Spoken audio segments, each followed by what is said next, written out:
Alhamdulillahirabbil alamin wassalatu wassalam ala asyrafil anbiya'i wal mursalin wa ala alihi wa sahbihi ajma'in. Subhanaka la ilma lana illa ma 'allamtana innaka antal alimul hakim. Rabbi shrah li sadri wa yassir li amri wa hlul 'uqdatam min lisani yafqahu qawli. Amma ba'd. Alhamdulillah ala nikmatil Islam, alhamdulillah ala nikmatil iman, wa kafa biha min ni'mah.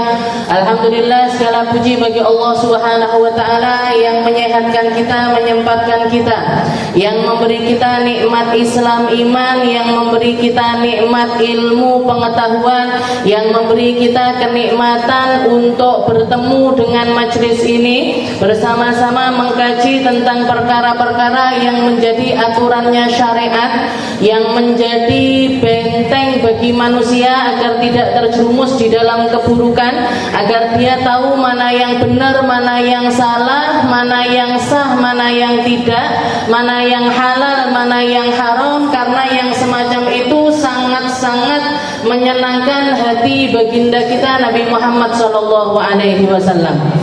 Dan Allah Subhanahu wa taala mengatakan juga di dalam Al-Qur'an, "Qul hal yastawil ladzina ya'lamuna wal ladzina la ya'lamun."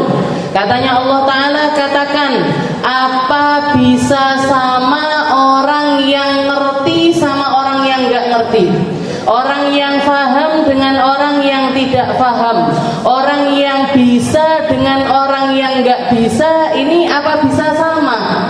Oke. Jadi jumlah di sini Allah Subhanahu wa taala mengatakan bukan lil istifham, bukan agar kita faham, bukan, tapi lil inkar, untuk mengingkari orang-orang yang terus menerus mengingkari mereka-mereka yang terkungkung di dalam kebodohan, mereka-mereka yang enggak mau ngaji, mereka-mereka yang enggak mau belajar. Kitabnya ada, pematerinya ada, penjelasnya ada, tapi tetap enggak gelem budal ngaji. Ini ayat ini fungsinya, para ulama, bukan lil istifham, walaupun jumlahnya itu bisa menjadi kalimat untuk memahamkan manusia, tapi faedahnya bukan untuk memahamkan manusia, tapi untuk mengingkari orang-orang yang tetap nggak mau belajar. Jadi istilahnya gini, kayak orang misalkan, apa bisa sama soto yang dibikin oleh pakar soto karo uang sing ndak tahu nyekel lating. Semacam saya ini, gini. Megang lating katanya kayak megang pensil. Jadi istilahnya apa bisa jadi sama, sotonya apa bisa enak? Nggak bisa, Bu. Begitu juga walaupun ilmu yang kita terima ini kayaknya kok nggak nyantol ya Ustazah. Kayaknya kok nggak masuk di otak saya, kok nggak masuk di pikiran saya, nggak masuk. Jangan bilang seperti itu, Bu. Jangan minta kefahaman dari Allah Ta'ala. Jangan minta kefahaman dari Allah Ta'ala, nanti difahamkan. Kalaupun misalkan kita tidak, memang wis mentok sinawus merhateknya wis mentelengi panggah ndak paham-paham, minta sama Allah Ta'ala, ya Allah, meskipun saya nggak paham, jangan sampai anak-anak saya nggak paham. Meskipun saya nggak paham, jangan sampai cucu-cucu saya nggak paham. Meskipun saya nggak paham, jangan sampai turunan saya setelah saya ini jadi orang-orang yang nggak paham. Qul hal yastawiyanal ladzina ya'lamuna. Dan dikatakan sebelum, jadi ayat ini, sebelumnya Allah Ta'ala menyinggung tentang amman huwa qanitun ana al-laili sajidan wa qa'iman yahdharul akhirah wa yarju rahmatah. Katanya Allah Ta'ala, apakah kamu kira orang-orang yang memilih untuk bangun malam, baca Al-Quran, berdoa, bermunajat, sujud, berdiri, karena apa? Karena takut akhirat dan nyari rahmatnya Allah Ta'ala. Jadi sebelum Allah Ta'ala menyinggung tentang orang yang ngerti sama orang yang gak ngerti, sebelumnya itu Allah Ta'ala memuji orang-orang yang bangun malam, yang minta bermunajat kepada Allah Ta'ala di tengah malam. Maka para ulama mengatakan, inti dari ilmu itu bukan tentang banyak-banyakan, bukan tentang hafal rumus-rumus, bukan tentang oh aku menang debat karo iki, oh aku iso duwe jawaban aku saiki, lek bojoku ngomong ngene aku iso jawab ngene, lek tanggoku ngomong ngene aku iso jawab ngene.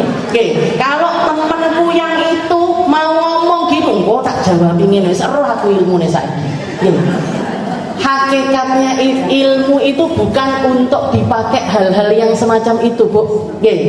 Ilmu yang benar yang diinginkan oleh Allah Ta'ala untuk nyampe kepada kita, untuk kita fahami, untuk menjadi jalan hidup kita adalah ilmu-ilmu yang memudahkan jenengan bangun malam, yang memudahkan jenengan untuk berdoa, yang memudahkan jenengan untuk merendah di hadapan Allah Subhanahu wa Ta'ala, yang membuat kita faham bahwa ini adalah waktu yang mustajab yang disediakan oleh Allah Ta'ala, tempat saya mengadukan segala perkara kehidupan saya. Jadi lek masalah nifas, oh syaratnya nifas ini begini, nomor 2 begini, nomor 3 begini, nomor 4 begini. Kok bingung aku ndelok tulisannya tok usahanya. Enggak apa-apa, Bu. Yang penting jenengan bar ngaji, salat begini tambah mantep. Salatnya tambah khusyuk, baca Al-Qur'annya tambah banyak, zikirnya tambah bisa memahami dari setiap makna zikir tersebut. Karena itu ilmu yang Allah Ta'ala inginkan ada di dalam diri setiap hamba-hamba Allah. Ilmu yang membuat kita itu yahzarul akhirah, takut sama negeri akhirat. Apa-apa itu kepikirannya akhirat. Salatku wis bener apa durung ya? Ya apa namanya, puasa saya sudah bener apa belum? Zakat saya sudah bener apa belum ya? Ini harta saya apik kabeh apa durung? Bingung ngresiki awake dhewe, bingung menata kehidupan kita dan juga keluarga kita sebagai bentuk apa? Sebagai bentuk takutnya kita dengan alam akhiratnya Allah Ta'ala. Setelah itu apa? Wa yarju rahmatah, dan sangat-sangat mengharapkan surga yang dijanjikan oleh Allah Ta'ala bagi hamba yang bertakwa. Jadi materi ini, materi yang cukup membuat jenengan bingung ini tidak usah bingung. Dirungokne paham. Kayaknya paham saja, kayaknya paham. Tapi kok lek anu tak tekok ae lah. Ya itu saya sudah lebih dari cukup. Lebih dari cukup marem ketika jenengan paham apa namanya. Oh kalau begini, kalau begini, lek ndak ngerti tekok. Gampang. Urip kok tinggi angel. Kakean angel ndak tinggi angel. Kita lanjutkan pembahasan kita di dalam kitab Ibanah wal Ifadhah wa Taqriratus Sadidah ila an qala al-mu'allif rahimahullahu taala wa nafa'ana bi ulumi fid dharain amin al hadatsul ladzi yahrumu bil hadath. Jadi kalau minggu yang lalu kita bahas tentang nifas. Bahas tentang nifas. Nifas ini mungkin bukan jenengan nggak paham nggak, tapi karena jarang mengalami aja. Gitu. Paling yang sudah punya anak-anak mentok ping 3 nifas, gitu. Ada yang sampai 10? Tidak ada. 7? Jadi nifas ini mungkin karena kita nggak terlalu sering untuk mengalaminya, jadi menjadi ilmu yang salang surup.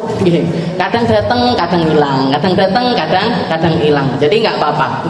Yang penting jenengan tahu secara persis bahwasanya syaratnya nifas itu ada 4 yang kayak kemarin itu. Keluar setelah kosongnya rahim. Jadi siapapun yang mengalami kehamilan kok keluar darah setelahnya, kok keluar darah setelahnya, mau itu yang keluar bayi ataupun asal dari bayi, maka darah yang keluar setelahnya bukan darah haid tapi darah nifas. Bukan darah haid tapi darah nifas. Li'annahu kharaja ba'da nafsin, karena keluarnya setelah jiwa.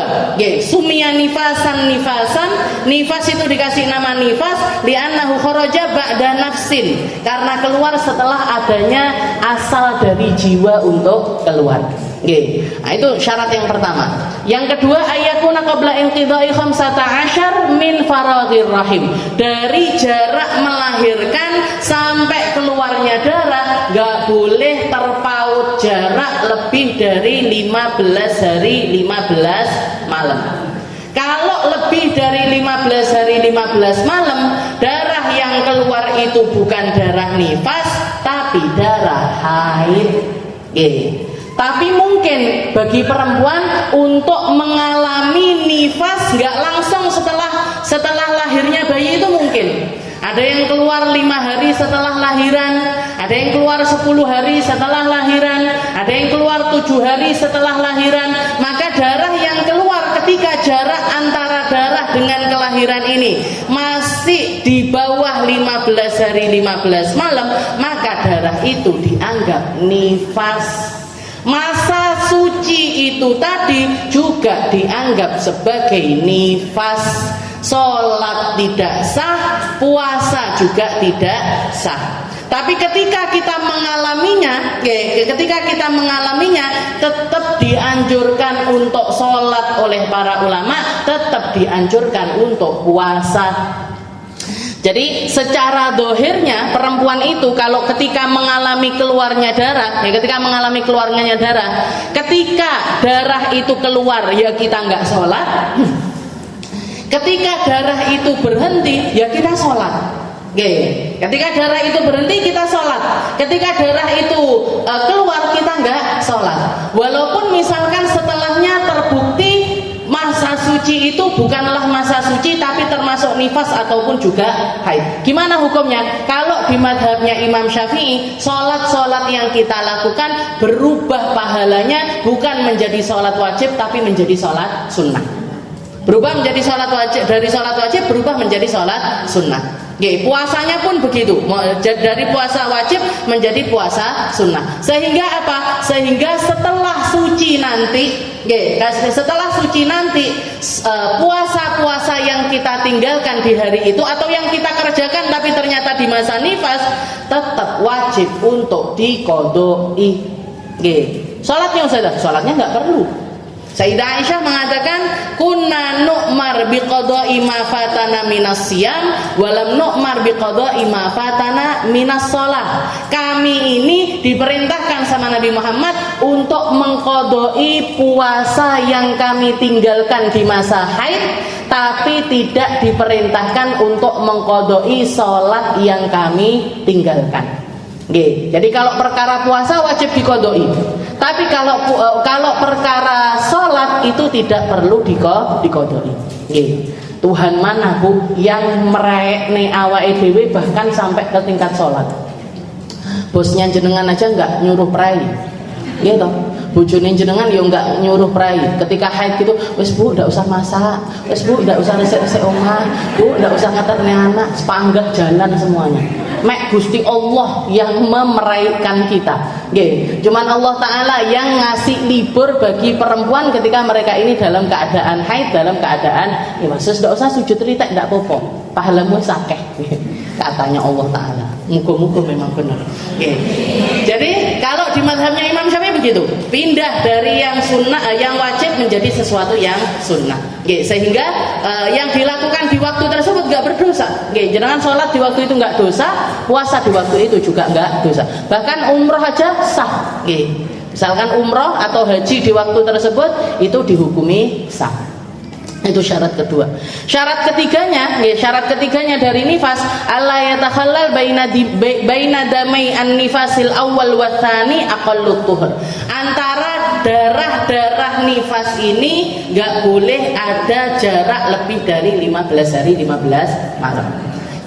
Di masa 60 hari. Nah, jadi di masa 60 hari kalau keluar darah, jadi keluar darah berhenti, keluar darah berhenti, keluar darah berhenti. Maka jaraknya itu nggak boleh lebih dari 15 hari 15. Kalau sampai lebih dari 15 hari 15 malam, darah yang kedua dianggap sebagai haid. Darah sebelumnya dianggap nifas, darah setelahnya dianggap sebagai haid. Jadi misalkan ada orang keluar darah 2 hari darah, melahirkan, habis itu 2 hari darah, 2 hari suci, 2 hari darah, 2 hari suci, 2 hari darah, 2 hari suci, terus seperti itu sampai hari ke-60. Setelah hari ke-60 jerat berhenti. Gimana ini hukumnya? Gimana ini kita menghukuminya? Ya udah nggak apa-apa. 60 hari itu tadi semuanya dihukumi sebagai nifas. Kenapa kok semuanya nifas? Ya karena jarak antara darah-darah ini nggak ada yang lebih dari 15 hari 15. Nah, itu syarat yang ketiga. Syarat yang terakhir, ayyakuna dzalika fis sittin. Semuanya itu terjadi di masa 60 hari. Jadi nggak ada orang nifas lebih dari 60 hari, itu nggak ada. Oke. Saya nifas berapa lama? Setahun. Setahun nifas. Nggak enak Bu, orang setahun nifas itu nggak ada. Maksimal itu 2 bulan atau 60 hari. Oke. Jadi kalau sudah di atas 60 hari berarti itu sudah masalah itu. Oke. Nifas ya, mungkin 60 harinya itu nifas, tapi selanjutnya bercampur antara istihadah dengan haid. Istihadah dengan haid bercampur sampai setahun itu. Makanya nggak usah aneh-aneh. Istilahnya gini, perempuan ini zaman sekarang itu banyak keinginannya. Pakai KB lah, yang suntik lah, yang minum pil lah, sing diiket lah, apalah segala macam. Yang akhirnya bikin hormonnya dia itu berantakan. Yang bikin hormonnya perempuan yang asalnya normal ini berantakan. Nanti kalau sudah bingung seperti itu, sholatnya akhirnya keteteran. Wayai sholat nggak sholat, wayai nggak sholat, sholat. Nah, karena rancu antara haid dengan istihadahnya, akhirnya terjadi hal-hal yang semacam. Terima aja Bu. Jadi yang namanya haid nifas itu memang takdir atau sebuah amrun, perkara yang ditetapkan sama Allah Ta'ala untuk perempuan Bani Adam. Maka ambil aja istilahnya ya sengalirnya keadaan kita dengan haid itu tadi. Jadi nggak usah istilahnya masalah punya anak atau enggak dan lain sebagainya, itu selama masih ada cara lain yang tidak membahayakan kita, harusnya dilakukan. Kayak kalau di zaman Nabi apa ada KB? Ada Bu. Di zaman Nabi itu ada cara untuk menjarai kehamilan, itu ada dan disetujui sama Rasulullah SAW. Maksudnya dibolehkan orang untuk melakukan hal yang semacam itu. Apa itu? Yang namanya maaf. Jadi kalau sekarang mungkin namanya KB-nya laki-laki. Cara KB, tapi yang KB laki-laki bukan yang perempuan. Apa? Bukan. Kalau itu kan di apa? Alami caranya. Caranya alami. Gimana caranya alami? Maaf, ngeluarinnya di luar. Nah, itu cara yang ketika para sahabat nanya sama Nabi Muhammad SAW diperbolehkan sama Nabi. Ya Rasul, saya nggak kuat ini kalau istri saya hamil lagi, anak saya banyak sekali. Akhirnya sama Rasulullah dia nanya seperti itu dan diperbolehkan oleh Nabi Muhammad SAW. Jadi kalaupun ada caranya itu. Tapi ya komunikasinya yang harus bagus sebenarnya antara suami istri. Orang gelem usaha ya, gimana lah? Ad-darsul khamis ma yahrum bil haid wal nifas. Sekarang kita masuk ke bab yang baru. Ini tentang perkara yang diharamkan sama Allah Ta'ala atau larangan-larangan bagi perempuan haid dan juga nifas. Perempuan haid dan juga nifas itu ada banyak sekali larangan. Yang di bukunya jenengan ada sekitar 11 macam. Ada 11 macam perkara yang Allah Ta'ala haramkan bagi orang yang haid dan juga nifas. Dan dari ke-11 perkara ini, sebagian diharamkan bagi orang yang berhadas kecil, sebagian diharamkan bagi orang yang berhadas besar, sebagian diharamkan bagi orang yang haid nifas. Maksudnya gini, orang haid nifas 11-11-nya ini haram semuanya. Jadi 11-11-nya ini haram. Tapi beberapa hal pertama itu haram cuman bagi orang juga. Istilahnya selain bagi orang haid dan juga nifas, juga haram bagi orang yang berhadas kecil. Yang berhadas besar enggak haram. Yaitu jadi al-muhdil hadatsan asghar wa hiya shalah wa tawaf wa wasul mushaf wa hamlu. 4 perkara. Oke, dari ke-11 hal tersebut 4 perkaranya adalah hal yang diharamkan bagi orang yang berhadas kecil. Sholat, tawaf, megang Al-Quran, membawa Al-Quran, menyentuh Al-Quran dan membawa Al-Quran. Ini 4 perkara yang hanya boleh dilakukan oleh mereka-mereka yang sempurna sucinya. Sholat harus sempurna suci, tawaf harus sempurna suci, megang Al-Quran harus sempurna suci, bawa Al-Quran juga harus sempurna suci. Tapi yang selanjutnya masih boleh dilakukan meskipun kita tidak punya wudhu. Yang penting nggak berhadas besar. Jadi selama kita nggak punya wudhu, maka masih boleh melakukan. Yaitu apa? Wa kadzama yahrumu 'alal junub wa hiya arba'atus sabiqah wa yuzadu 'alaihi al-muqtu fil masjid wa qira'atul Qur'an bi qasdi qira'ah. Ditambahi dengan 2. Orang berdiam diri di dalam masjid. Jadi nomor 5 sama nomor 6, nomor 5 sama nomor 6 berdiam diri di masjid dan membaca Al-Quran itu adalah keharaman bagi mereka-mereka yang sedang dalam keadaan junub. Junub itu berhadas besar. Orang yang junub atau berhadas besar itu berdiam diri di masjid nggak boleh. Baca Al-Quran juga boleh. Tapi kalau jenengan nggak sekedar nggak punya wudhu aja, tapi nggak berhadas besar, baca Al-Quran tetap boleh. Masuk masjid juga tetap boleh. Jadi baca Al-Quran, saya nggak punya wudhu, pengen baca Yasin, gimana? Boleh. Pengen baca Kahfi, nggak duwe wudhu, gimana? Boleh. Nah, selama kita nggak berhadas besar, maka boleh. Yang 2 perkara ini masih tetap boleh. Wa yuzadu 'ala ma taqaddam as-shaum wa talaq wal murur fil masjid in khafat talun. Nah, selanjutnya mulai dari 7 sampai ke 11 ini diharamkan bagi mereka yang dalam keadaan haid ataupun juga nifas. Istilahnya kalau puasa orang nggak punya wudhu atau berhadas besar tetap boleh puasa dan tetap sah puasanya. Orang berhadas besar tapi puasa, gimana hukumnya? Boleh. Saya kasih contoh, misalkan ada ibu-ibu atau suami istri malamnya hubungan badan. Ramadan malamnya hubungan badan. Setelah hubungan badan ketiduran.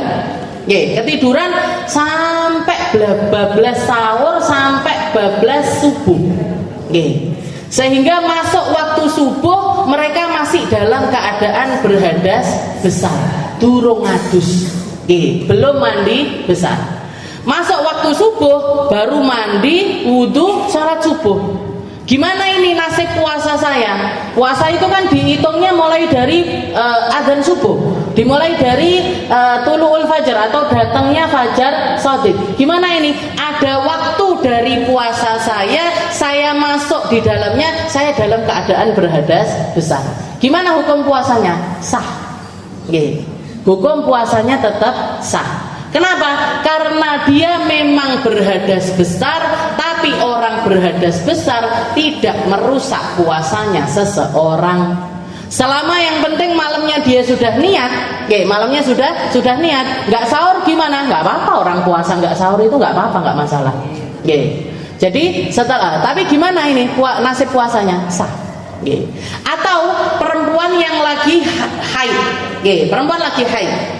Dilihat malam dicek wis garek titik iki koyoke sepertinya nanti bakalan suci, wes tak niat puasa aja lah. Ya Allah, saya niat puasa Ramadan besok lillahi ta'ala. Ya Allah, saya niat puasa Ramadan besok lillahi ta'ala. Karena nggak sholat, nggak dibangunin sama orang rumah. Tapi lah ibu-ibu biasanya ndak, pucah-pucah biasanya. Jadi nggak dibangunin, akhirnya sampai subuh, habis subuh baru bangun dia. Atau jam 6 pagi baru bangun, atau jam 7 pagi baru bangun. Baru bangun. Dilihat, dicek, oh sudah bersih ini. Dan dia yakin bersihnya ini sudah mulai dari sebelum subuh. Maksudnya masuk waktu subuh ini sudah bersih. Gimana? ya sudah mandi aja, sholat subuh dikodok, ya sholat subuhnya dia kodok, dan puasa hari itu hukumnya juga sah. Walaupun berhadas besar, saudara, walaupun berhadas besar, orang puasa nggak disyaratkan berhadas, nggak disyaratkan suci dari 2 hadas. Oke, jadi puasa berjalan di masjid, ditalak, ditalak nanti kita jelaskan secara detail. Terus berhubungan suami istri dan taharah biniyati ta'abbud. Ini ke-11-11-nya ini haram bagi orang yang berhadas kecil ataupun juga berhadas besar. Sholat, tawaf, megang mushaf, bawa mushaf dan lain sebagainya. 11 perkara yang harus kita hindari ketika kita dalam keadaan haid ataupun juga nifas. Sekarang yang pertama, al-awwal as-shalah. Yang pertama, keharaman pertama adalah sholat. As-shalah, yang namanya sholat yang diharamkan bagi perempuan haid ini, mau itu sholatnya wajib ataupun sholatnya sunnah ataupun yang semisal dengan sholat, semuanya hukumnya haram. Jadi sholat wajib duhur, asar, maghrib, isya, subuh, itu sholat wajib. Atau sholat jenengan nazar sholat, misalkan ya Allah kalau anak saya lulus ujian saya akan sholat malam 12 rakaat, maka sholat malamnya jadi wajib. Jadi sholat yang wajib, baik itu yang diwajibkan oleh Allah Ta'ala atau yang kita wajibkan untuk diri kita sendiri, ataupun juga sholat sunnah, sholat duha, sholat tahajud, qobliyah, ba'diyah, sholat hajat dan lain sebagainya. Itu juga semuanya hukumnya haram dilakukan bagi orang yang sedang dalam keadaan haid. Bahkan hadas kecil aja juga nggak boleh, berhadas kecil atau nggak punya wudhu juga nggak boleh. Wama nahwas salah, bahkan yang semisal dengan sholat pun nggak boleh. Yang semisal dengan sholat ini apa? 4. Sujudut tilawah, wa sujudus syukur, wa khutbatul jum'ah, wa sholatul janazah. Sujud tilawah haram, sujud syukur haram, khutbah Jumat. Kalau bapak-bapak laki-laki orang khutbah Jumat itu wajib punya wudhu. Nggak sah khutbahnya kalau dia nggak punya wudhu atau batal wudhunya. Atau batal wudhunya. Nah itu khutbah Jumat harus dalam keadaan berwudhu. Dan yang terakhir adalah sholatul janazah, sholat jenazah. Empat-empatnya ini bukan sholat tapi semisal dengan sholat. Bukan sholat tapi semisal dengan sholat. Dan empat-empatnya nggak boleh dilakukan ketika kita dalam keadaan haid ataupun juga nifas. Bahkan berhadas kecil aja nggak boleh. Jadi lagi nggak punya wudhu nggak boleh. Makanya saya kadang-kadang heran kalau melihat orang-orang lulus ujian bareng-bareng atau kelulusan sekolah bareng-bareng, diajak sujud syukur bareng-bareng. Ini bukan sujud syukur, syukur sujud. Bukan sujud syukur tapi syukur sujud.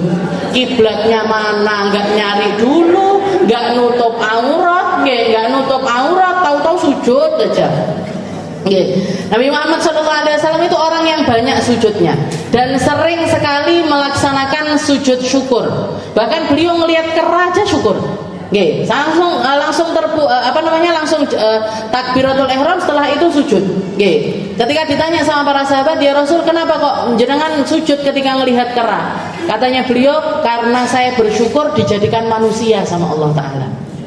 Karena saya bersyukur saya dijadikan manusia oleh Allah Subhanahu wa Ta'ala. Jadi tidak usahlah kita itu bandingkan apa yang ada di dalam diri kita dengan orang lain. Cukup jadi manusia wis nikmat luar biasa, Bu. Jajalah itu tadi semut. Dipitek ini lagi kayaknya. Coba kita jadi yang lainnya, serangga dan lain sebagainya. Kita dijadikan manusia itu adalah nikmat yang luar biasa. Tapi semuanya ada aturannya. Semuanya ada aturannya. Salat itu apa sih? Salat itu af'alun wa aqwalun muftatihatun bit takbir wa muhtatimatun bit taslim. Salat itu adalah kumpulan pekerjaan, kumpulan ucapan yang dimulai dengan takbiratul ihram diakhiri dengan salam. Itu namanya salat. Ghaliban, biasanya seperti itu modelnya orang salat. Maka semua bentuknya salat haram dilakukan bagi orang yang dalam keadaan haid ataupun juga nifas. Nah, maka di sini untuk perkara sholat ini, karena seperti yang kita tahu, orang sholat sehari yang diwajibkan langsung sama Allah Ta'ala ini kan ada 5 waktu: subuh, duhur, asar, maghrib, isya. Dan orang ketika masuk waktu sholat atau setelah itu ketemu haid ataupun juga nifas, otomatis mesti ada di antara waktu-waktu tersebut. Mesti ada di antara waktu-waktu tersebut. Maka ada 2 perkara yang harus kita hati-hati di dalamnya. Namanya adalah turu'ul mani wa zawalul mani. Mungkin ini pernah juga saya jelaskan. Jadi ada hukum di dalam Islam atau di dalam mazhabnya Imam Syafi'i yang bahas tentang turu'ul mani, atau datangnya penghalang atau hilangnya penghalang. Ini pasti terjadi. Jadi datangnya penghalang sama hilangnya penghalang. Apa aja perkara yang menghalangi orang sholat? Ada banyak hal penghalangnya sholat. Di antaranya haid, nifas. Setelah itu juga pingsan, mughma alaih. Jadi orang yang pingsan, ini juga mani'us sholat, ataupun juga junun. Apa junun? Gila. Orang gila, orang pingsan, orang gila, ini semuanya adalah perkara-perkara yang menghalangi orang untuk sholat. Juga ini, kalau sekarang ada namanya mughma alaih, ini masuk juga koma. Pokoknya durung titik, maka ini juga menjadi penghalangnya orang sholat. Nah, hal-hal ini, orang-orang yang mengalami hal-hal ini, itu mereka rufi'a anhul qalam, tidak diwajibkan untuk sholat dan tidak diwajibkan untuk mengqadha'i sholat. Jadi orang haid, orang nifas, orang gila, orang koma, itu tidak wajib sholat, terangkat bagi dia kewajiban sholat, dan tidak wajib untuk mengqadha sholat, kecuali pingsan.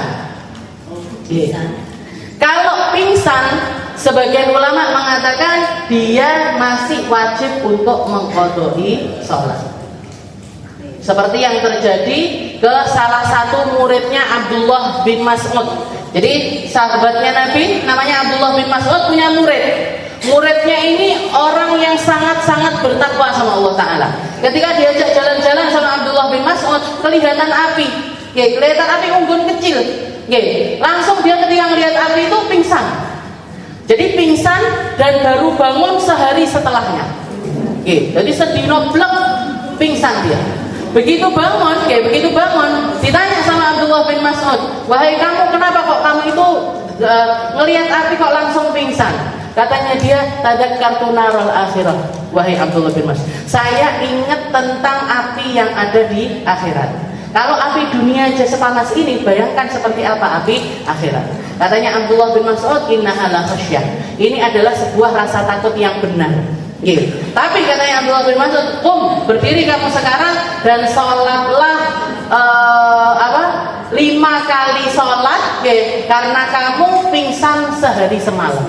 Nah, jadi dikatakan kalau yang pingsan, ini masih wajib untuk mengqadha sholat. Kalau haid nggak perlu qadha, nifas nggak perlu qadha, gila nggak perlu qadha. Orang gila, misalkan gilanya bulanan, misalkan setiap datang Asyura gila, sebulan gila misalkan. Tapi nanti masuk sofa terus sadar lagi.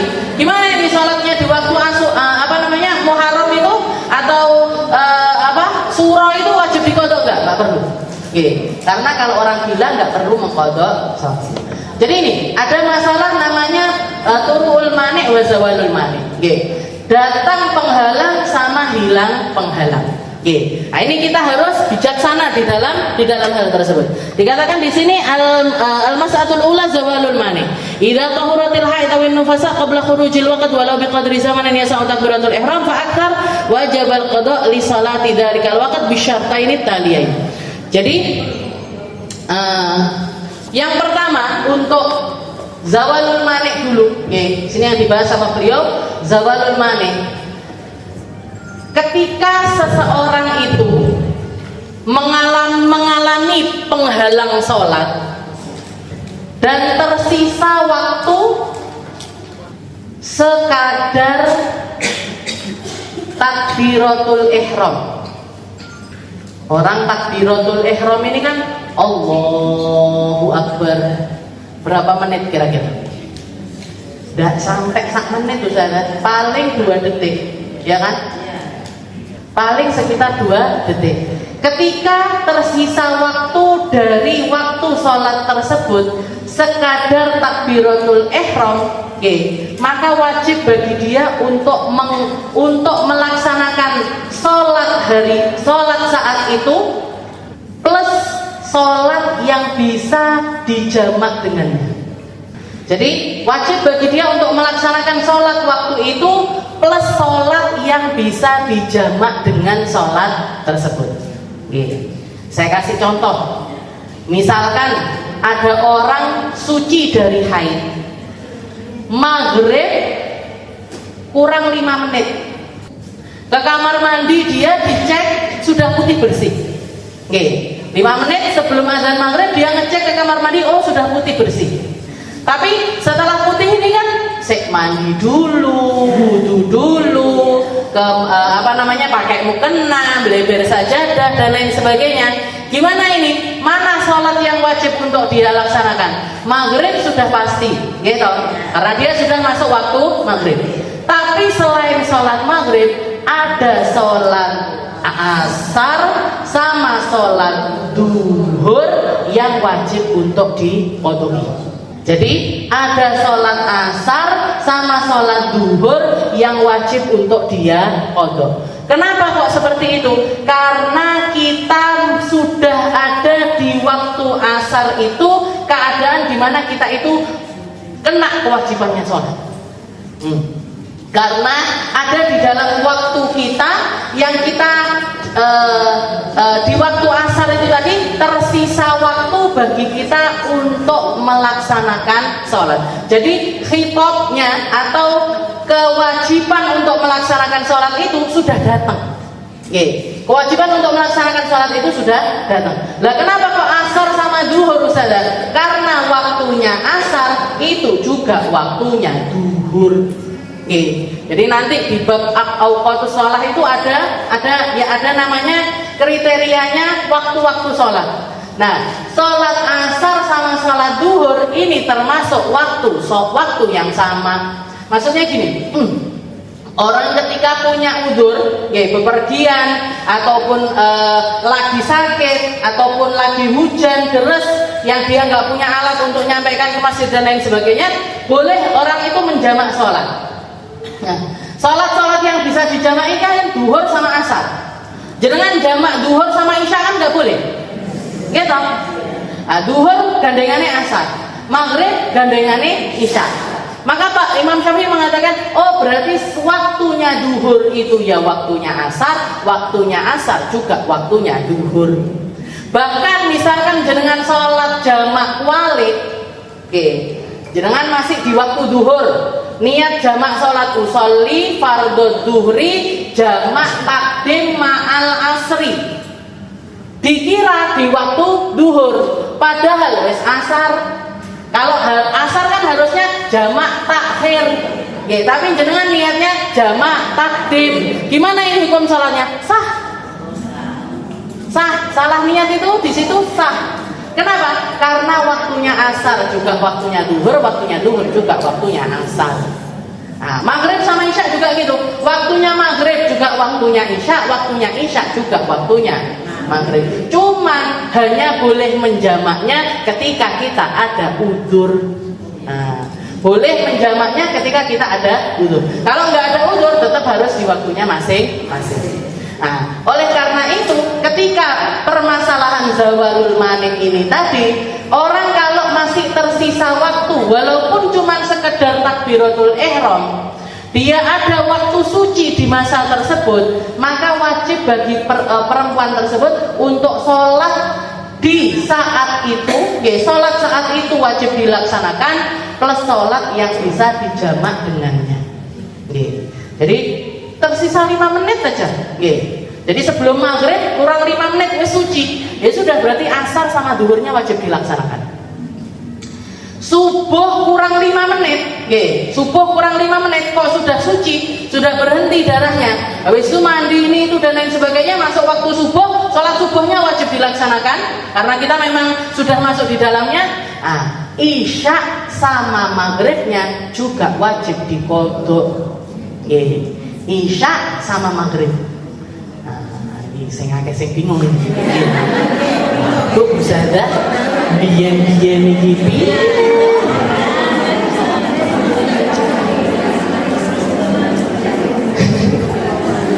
Nah, ini masalah yang memang nggak banyak orang membahas. Nggak banyak dibahas. Jadi nggak banyak dibahas. Bahkan di pesantren-pesantren pun kalau nunggu kelas berapa gitu baru mereka ketemu sama permasalahan ini. Padahal ini sesuatu yang sangat penting sekali. Sesuatu yang sangat penting sekali. Jadi ini namanya zawalul mani, hilangnya penghalang. Bahkan di sini dikatakan zawalul mani ini bisa tidak terlaksana, maksudnya nggak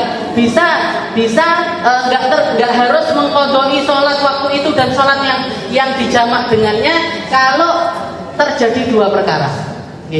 Kalau terjadi dua hal.